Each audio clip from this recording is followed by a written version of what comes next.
하나님의 말씀 함께 보도록 하겠습니다. 하나님의 말씀 요한복음 1장 1절에서 14절까지의 말씀입니다. 요한복음 1장 1절에서 14절까지의 말씀, 제가 한 절, 여러분이 한 절 교독하도록 하시겠습니다.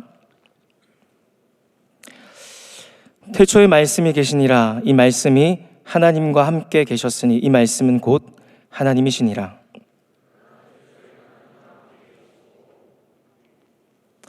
만물이 그로 말미암아 지은 바 되었으니 지은 것이 하나도 그가 없이는 된 것이 없느니라. 빛이 어둠에 비치되 어둠이 깨닫지 못하더라.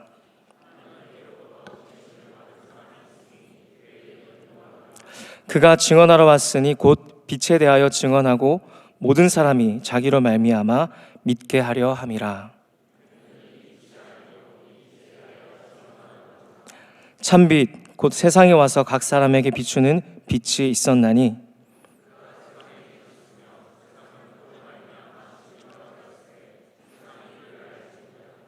자기 땅에 오매 자기 백성이 영접하지 아니하였으나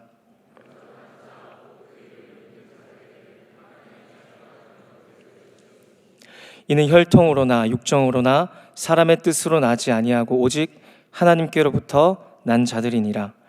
말씀이 육신이 되어 우리 가운데 거하심에 우리가 그의 영광을 보니 아버지의 독생자의 영광이요 은혜와 진리가 충만하더라. 아멘. 참 좋으신 주님의 은총과 평화가 오늘 예배 자리에 나오신 여러분 모두와 함께 하시기를 소원합니다.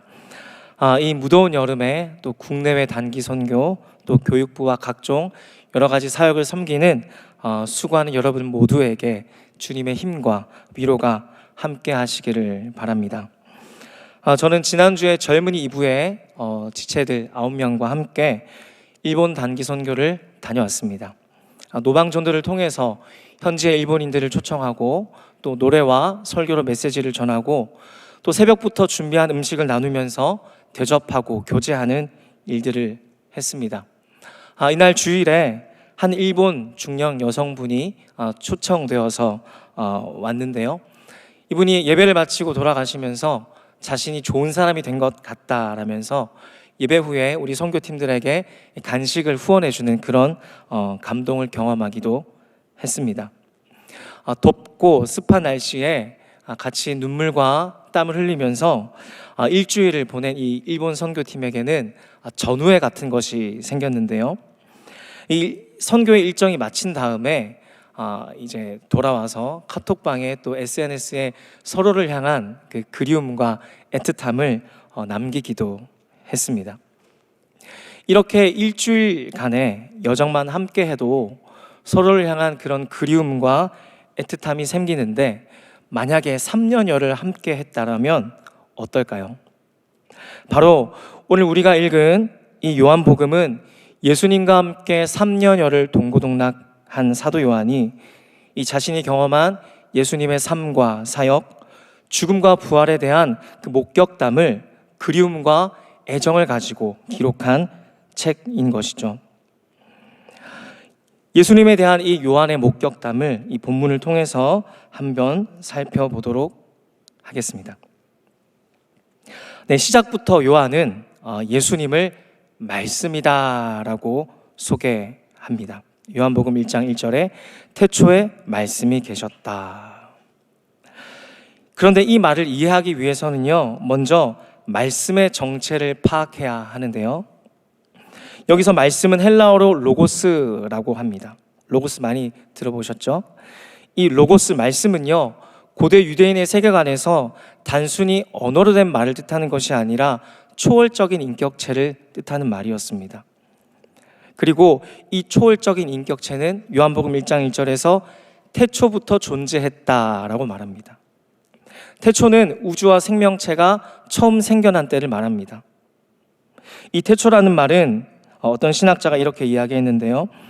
인간의 지혜와 상상력으로는 아무리 거슬러 올라가도 당도할 수 없는 시간의 뿌리이다. 그러니까 인간이 이해할 수 없는 시간의 개념이다. 미지의 영역이다 라는 뜻이죠. 계속해서 이 말씀에 대한 정보를 살펴보도록 하겠습니다. 요한복음 1장 4절, 5절, 9절인데요. 우리 한 목소리로 함께 읽어보도록 하겠습니다. 시작. 그 안에 생명이 있었으니 이 생명은 사람들의 빛이라.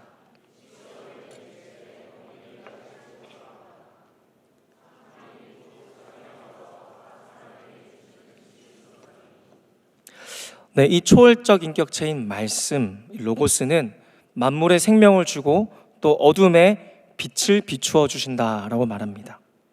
정리하자면 이 말씀은, 로고스는 태초부터 존재한 선제자이며 창조와 생명과 영적 각성과 계몽을 일으키는 초월적인 인격체인 것이죠. 그런데 이 로고스라는 초월적인 인격체가 육신이 되었다. 이 14절에 보면 육신이 되었다, 인간의 몸을 입었다라고 말합니다. 저는 이 육신이 되었다라는 이 구절을 묵상하면 사진 한 장면이 떠오르는데요. 지금 보시는 이 사진은 1990년 2월 14일 보이저 1호가 태양계를 떠나면서 지구에서 약 61억 킬로미터 떨어진 곳에서 지구를 촬영한 사진입니다. 이 사진이 처음 공개됐을 때 많은 사람들이 놀랐어요. 내가 살고 있는 지구가 이렇게 작은 점에 지나지 않는구나 라는 깨달음이었던 것이죠. 잘 안 보일 것 같아서 한번 확대해 보면요. 네, 이 파란 원 안에 점이 지구인데요. 이 광경을 본 천문학자가 이런 이야기를 남깁니다. 제가 읽어드릴게요. 여기 있다. 여기가 우리의 고향이다. 이곳이 우리다. 우리가 사랑하는 모든 이들, 우리가 알고 있는 모든 사람들, 당신이 들어봤을 모든 사람들, 예전에 있었던 모든 사람들이 이곳에서 삶을 누렸다. 왕과 농부, 사랑에 빠진 젊은 연인들, 모든 아버지와 어머니들, 희망에 찬 아이들, 발명가와 탐험가, 모든 도덕교사들, 모든 타락한 정치인들, 모든 슈퍼스타, 모든 최고 지도자들, 인간 역사 속의 모든 성인과 죄인들이 여기 태양빛 속에 부유하는 먼지의 티끌 위에서 살았던 것이다. 이 글은요, 우리에 대한 진실을 잘 말해주는 듯합니다. 우리는 이 태양빛 속에 부유하는 떠다니는 먼지, 우주 속의 티끌 같은 존재다라는 사실이죠. 제가 사진을 한 장 더 보여드리겠습니다. 네, 이 사진은요, 제임스 웹이 약 60억 광년 떨어진 은하단을 촬영한 사진입니다. 근데 놀라운 것은 이 사진의 촬영 범위가 우리가 이렇게 우리가 보는 하늘 배경으로 했을 때 모래알 하나만큼의 영역을 촬영한 것이라고 해요. 그렇다면 이 우주가 얼마나 큰지 짐작조차 할 수 없는 것이죠. 그런데 여러분 보세요. 태초부터 존재하신 분, 하루를 천년처럼, 천년을 하루처럼 그 손가락으로 하늘과 달과 별을 만드시고 만물을 그 발 아래 두시는 저 광대한 우주를 창조하신 초월적 인격체인 말씀께서 우주 속의 먼지 같은 우리를 찾아오셨고 이 우주 속의 먼지와 똑같은 존재가 되기를 자처했다라고 성경은 말하고 있습니다. 바로 이 로고스라는 초월적 인격체가 인간의 몸을 입고 오신 것, 바로 그분이 예수 그리스도다라고 요한은 이야기하고 있는 것이죠. 그렇다면 왜 인간의 몸을 입고 이 땅에 오신 것일까? 우리 14절의 본문을요, 한 번 더 읽어보도록 하겠습니다. 함께 읽겠습니다. 시작. 말씀이 육신이 되어 우리 가운데 거하심에, 여기까지요. 로고스라는 초월적 인격체가 인간의 몸을 입고 이 땅에 온 이유가 우리 가운데 거하기 위해서, 즉 우리 가운데 머물기 위해서 왔다라고 말합니다. 우리는요, 보통 복음을 이야기할 때 하나님이 우리를 사랑하셨고 우리를 구원하셨다라는 이 원인과 결과에만 집중하기 쉬운데요. 그런데 이 사랑하심에서 구원하심을 이루는 그 중간 단계인 거하심에도 주목할 필요가 있습니다. 저는 이 우리 가운데 거하심의 의미를 조금 더 선명하게 하기 위해서 예수님의 방식인 상상력과 비유를 한번 활용해 보고자 합니다. 예수님은 하나님 나라 복음을 가르치실 때에 이해하기 어려운 영적 원리를 잘 설명하기 위해서 상상력, 이미지, 비유와 같은 방식을 번역기처럼 사용하셨어요. 이를테면 이런 것이죠. 천국은 마치 밭에 감추인 보화와 같다. 공중의 새를 봐라. 들의 백합화를 한번 생각해 봐라. 이런 방식이죠. 그래서 저도 하나님께서, 주님께서, 이 말씀께서 우리 가운데 거하심을 묵상하기 위해서 곁으로라는 시적 이미지를 한번 활용해 보고자 합니다. 윤동주 시인의 병원이란 시의 일부인데요. 제가 읽어드리겠습니다. 한나절이 기울도록 가슴을 앓는다는 이 여자를 찾아오느니 나비 한 마리도 없다. 슬프지도 않은 살구나무 가지에는 바람조차 없다. 나도 모를 아픔을 오래 참다 처음으로 이곳에 찾아왔다. 그러나 나의 늙은 의사는 젊은이의 병을 모른다. 나한테는 병이 없다고 한다. 이 지나친 시련, 이 지나친 피로 나는 성내서는 안 된다. 여자는 자리에서 일어나 옷깃을 여미고 화단에서 금자나 한 포기를 따 가슴에 꽂고 병실 안으로 사라진다. 나는 그 여자의 건강이 아니 내 건강도 속히 회복되기를 바라며 그가 누웠던 자리에 누워본다. 숙명여대 교수인 김은교 시인은 이 시를 해설하면서 병에 걸린 젊은 화자가 병색이 짙은 이 외로운 여인이 누웠던 빈자리에 누워보는 이해할 수 없는 행동을 가리켜서 아픈 이들과 함께 연대하겠다라는 의지가 담긴 곁으로의 정신을 담고 있다라고 설명합니다. 바로 이 곁으로의 정신은 타자의 아픔과 슬픔을 내 것처럼 공감할 뿐만 아니라 그 아픔과 슬픔의 진앙지 한가운데를 향해 가는 것을 말합니다. 마치 이런 것이죠. 건물에 불이 나고 지진이 나면 일반 사람들은 다 그곳에서 도망가지만 소방관들은 두려워하지 않고 그 재난의 진앙지 한가운데로 뛰어 들어가는 것처럼 바로 고통 중에 있는 이들의 곁으로 가는 것이죠. 그렇습니다. 사랑하는 여러분, 예수님께서 우리를 구원하시고 우리를 회복시키시기 위해서 사용하신 방법은 저 멀리 떨어져서 우주를 관장하는 초월적인 존재로 머무는 것에 머물지 않고 그렇게 떨어져서 마치 조종하듯이 그렇게 머물지 않고 이 우주 속의 먼지 같은 이 땅, 이곳 우리의 곁으로 가까이 찾아오셨다라는 것이죠. 그리고 찾아오실 뿐만 아니라 먼지 같은 우리 인간과 같은 존재가 되기를 자처하셨다라는 것. 그리고 그 속에서 슬퍼하고 고통당하는 재앙과 같은 내 인생에 그 진앙지 한가운데로 찾아오신 것. 이것이 바로 인간의 몸을 입고 우리의 곁으로 오신 예수 그리스도의 사랑인 것입니다. 저는 이 주님의 곁으로의 모습을 묵상할 때 예수님께서 만났던 몇몇 사람들이 떠오릅니다. 첫 번째는 외로운 삭개오입니다. 삭개오는 로마의 편에서 서서 동족에게 세금을 거뒀습니다. 덕분에 부자가 됐지만 사람들로부터 비난받는 왕따였습니다. 죄인이라고 손가락질 받는 외로운 사람이었습니다. 그러나 주님께서는 그런 삭개오를 찾아가셔서 삭개오를 따뜻한 시선으로 맞아주시고 죄인이 아니라 아브라함의 자손 의로운 사람의 혈통이라면서 나의 자녀라고 새로운 정체성, 새 사람을 만들어 주셨습니다. 이것이 바로 예수님의 곁으로의 사랑인 것이죠. 두 번째, 가늠하다 잡혀온 여인이 있었습니다. 유대인들이 예수님께 질문했습니다. 우리의 종교법에 따르면 가늠하다 잡혀온 사람들은 돌로 쳐 죽이라고 했는데 예수 선생님 당신은 어떻게 생각합니까? 질문을 받습니다. 이런 것이죠.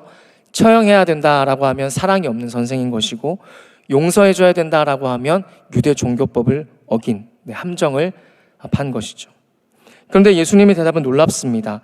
너희 중에 죄 없는 자 돌로 쳐라. 이 말에 종교인들은 아무런 대꾸도 못하고 다 떠나갔습니다. 그리고 예수님은 그 여인에게 어떤 조언이나 충고나 평가나 판단을 하지 않고 이렇게 얘기하시죠. 나도 너를 정죄하지 않겠다.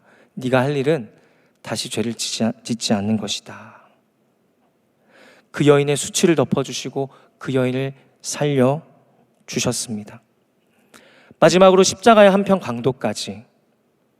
그는 지금껏 사람들을 해치면서 살아왔던 사람입니다. 그러나 마지막 순간 주여 나를 기억하소서, 이 한마디에 천국을 약속받습니다.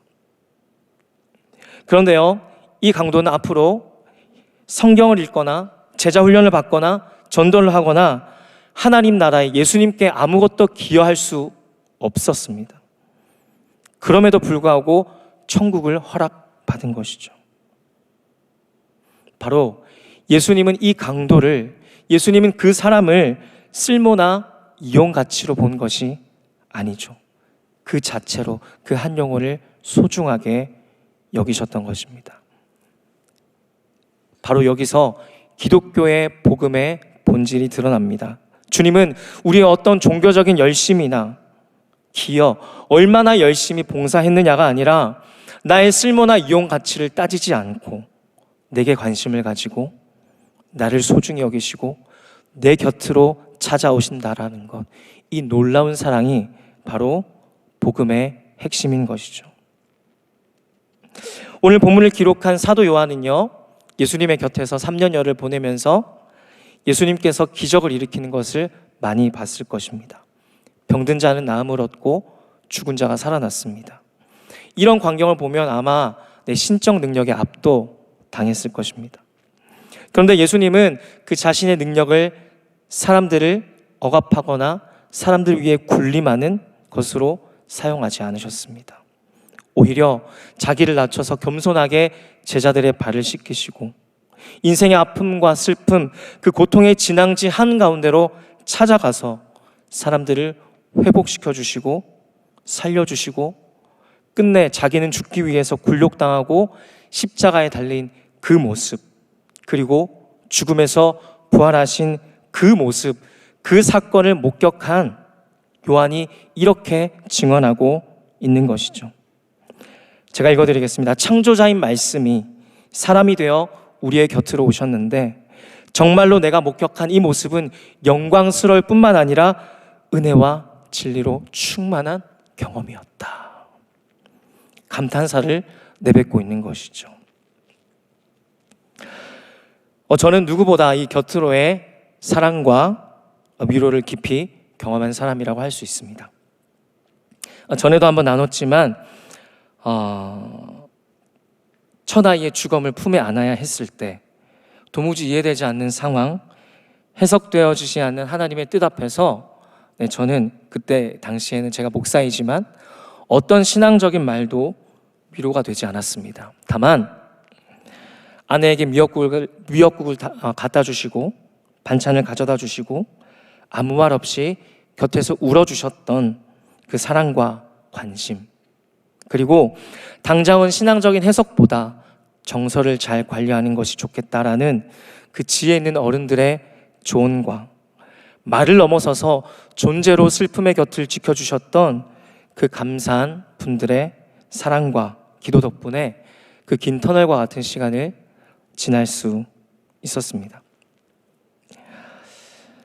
이 사건이 있기 전에 저를 돌아보면 저는 마치 유대 종교 지도자 같은 사람이었습니다.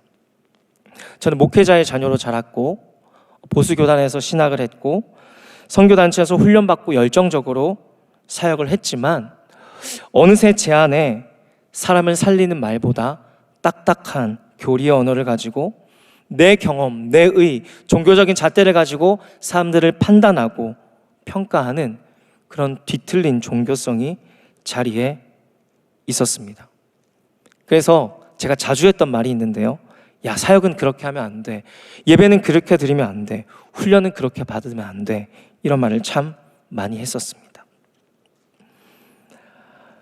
그런데 이 첫 아이의 죽음은요, 제가 추구했던 모든 신앙적인 공식이 무너지는 사건이었습니다. 정말 다행인 것은 저는 이 사건을 무엇 때문에 라는 인과론이나 무엇을 위해서라는 목적론으로 치환하는 손쉬운 신앙적인 진단이나 해석을 하지는 않았습니다. 다만 제가 신앙을 가진 사람으로서 이 일을 겪으면서 제 안에 무언가 형성됐다라는 것을 나중에 깨달았는데요. 그것은 바로 곁으로 가겠다라는 마음입니다.